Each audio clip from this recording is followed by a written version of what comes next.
রাস্তায় আজাদি এগুলো বন্ধ করুন। এই বাঁদর যারা, সে বাঁদরদেরকে খপ করে ধরে বলুন, এই এবার তুমি বলো তো দেখি চট্টগ্রাম মাঙ্গে আজাদি, দেখবেন বলবে না। সম্প্রতি বাংলাদেশের মানুষের কাছে বেশ সমালোচিত হচ্ছে ভারতের প্রথম সারির গণমাধ্যম রিপাবলিক বাংলা। কিন্তু প্রশ্ন হলো, রিপাবলিক বাংলা কি শুধু বাংলাদেশ প্রসঙ্গেই কল্পনাকেন্দ্রিক সংবাদ প্রকাশ বা পক্ষপাত করছে, নাকি প্রারম্ভ লগ্ন থেকে এই গণমাধ্যমটি এভাবেই পক্ষপাত ভিত্তিক পদলেহনের মাধ্যমে অগ্রসর হচ্ছে? Why can't you stand up for 52 seconds? Why can't you stand up for 52 seconds? Why can't you? Today, because I'll tell you why. Because I'll tell you why. You hear me, then I'll tell you why. ভিডিওতে যাকে দেখলেন তাকে বেশ খ্যাপাটে রাজনৈতিক কর্মী বলে মনে হলেও তিনি আসলে রিপাবলিক বাংলার কর্ণধার। নাম তার অর্ণব গোস্বামী, যিনি গায়ে সাংবাদিকের সিল আরোপ করে সগৌরবে পালন করছেন রাজনৈতিক কর্মীর ভূমিকা।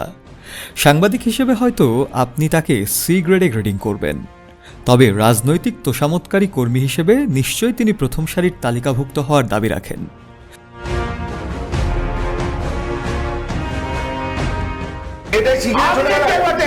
আচ্ছা, একটা কথা বলছি অনুব্রত, একটা কথা বলছি, তোমাকে একটা কথা বলছি, অনুব্রত তোমাকে একটা কথা বলছি, শুনে নাও। এই স্টাইলটা চেঞ্জ করতে হবে, বুঝলে? জল খেয়ে নাও একটু। হ্যাঁ অনুব্রত, একটু জল খাও, কাশছো তুমি, জল খাও। ঠিক করে কথা বল, ভদ্রভাবে কথা বলবে, নেক্সট টাইম ভদ্রভাবে কথা বলবেন।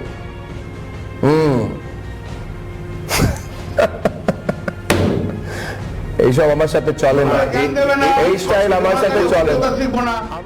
হয়তো অনেকের মনে হতে পারে বাংলাদেশের সাথে এক মৌন সংঘাতের ফলে বাংলাদেশি গণমাধ্যম অর্ণব গোস্বামী বা রিপাবলিক বাংলাকে নিয়ে ছড়াচ্ছে প্রোপাগান্ডা।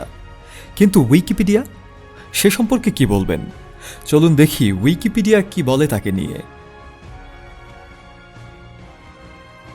অর্ণব ভারতীয় জনতা পার্টি এবং হিন্দুত্বের সমর্থনে তার মতামতমূলক প্রতিবেদনের জন্য সুপরিচিত হয়েছেন, যার মধ্যে রয়েছে সরকারি বর্ণনার সমালোচনামূলক পুনরুত্থান এবং ক্ষমতাসীন দল বিজেপি থেকে পরিসংখ্যানের সমালোচনা এড়ানো, পাশাপাশি রাজনৈতিক প্রতিপক্ষকে নেতিবাচক আলোতে উপস্থাপন করা। আশা করছি উইকিপিডিয়ার এই মতামত থেকে তার পক্ষপাত ভিত্তিক সাংবাদিকতা নিয়ে আর কোনো প্রশ্ন থাকবে না কারো।